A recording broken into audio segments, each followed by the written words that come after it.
Nous avons commencé notre voyage ensemble dans la savane du Serengeti, poursuivi par un tigre à dents de sabre. Nous nous trouvons maintenant ici, aux dernières pages de notre périple. En route, nous avons vu des chimpanzés faire preuve d'un incroyable self-control et plus d'un humain perdre le contrôle. Nous avons visité des laboratoires où des personnes au régime doivent résister à du gâteau au chocolat et où des personnes souffrant d'anxiété doivent faire face à leur peur.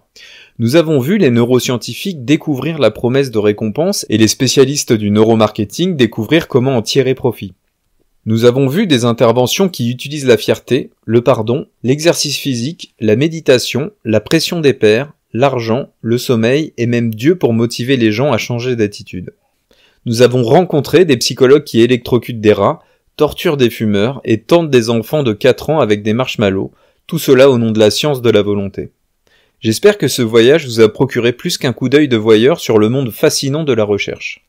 Toutes ces études nous apprennent quelque chose sur nous-mêmes et sur nos défis de volonté. Elles nous aident à reconnaître notre capacité naturelle de self-control, même si nous avons parfois du mal à l'utiliser. Elles nous aident à comprendre nos échecs et proposent d'éventuelles solutions. Elles nous suggèrent même ce que cela veut dire d'être humain.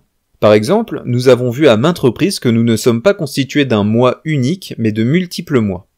Notre nature humaine comprend à la fois le moi qui veut une gratification immédiate et le moi qui a un but supérieur. Nous sommes nés pour être tentés et nés pour résister. Il est tout aussi humain de se sentir stressé, effrayé et sans contrôle sur soi-même que de trouver la force d'être calme et responsable de ses choix.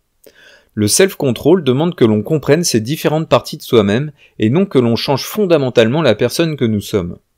Dans notre quête de self-control, les armes traditionnelles que nous brandissons contre nous-mêmes, la culpabilité, le stress ou la honte, ne marchent pas. En réalité, les personnes qui ont le plus de self-control ne sont pas en guerre contre elles-mêmes. Elles ont appris à accepter et à intégrer leurs différents moi conflictuels. S'il existe un secret pour avoir plus de self-control, la science suggère une chose, le pouvoir de prêter attention. Ou encore, c'est entraîner l'esprit à reconnaître quand vous faites un choix plutôt que d'être sur pilotage automatique. C'est remarquer comment vous vous donnez l'autorisation de remettre à plus tard, ou comment vous utilisez un bon comportement pour justifier de vous faire plaisir. C'est prendre conscience que la promesse de récompense n'est pas toujours à la hauteur et que votre moi futur n'est pas un super-héros, ni un étranger. C'est voir ce qui, dans votre monde, sculpte votre comportement. Des trouvailles du marketing à la preuve sociale. Cela peut également être ne pas bouger et ressentir pleinement une envie irrépressible quand vous préféreriez vous en distraire ou y céder. C'est vous rappeler ce que vous voulez vraiment et savoir ce qui vous fait vraiment vous sentir mieux.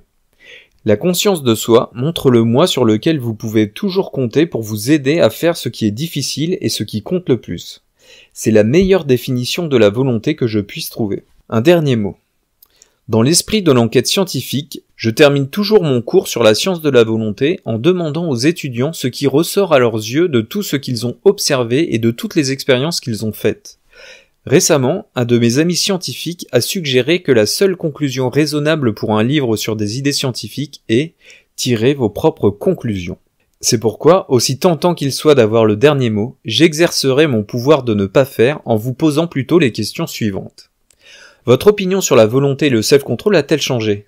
Quelle expérience de volonté vous a le plus aidé? Qu'est-ce qui a été une grande révélation pour vous? Qu'allez-vous emporter avec vous? À l'avenir, gardez l'état d'esprit d'un scientifique. Essayez de nouvelles choses, recueillez vos propres données et écoutez les preuves. Restez ouvert aux idées surprenantes et tirez des leçons à la fois de vos échecs et de vos réussites.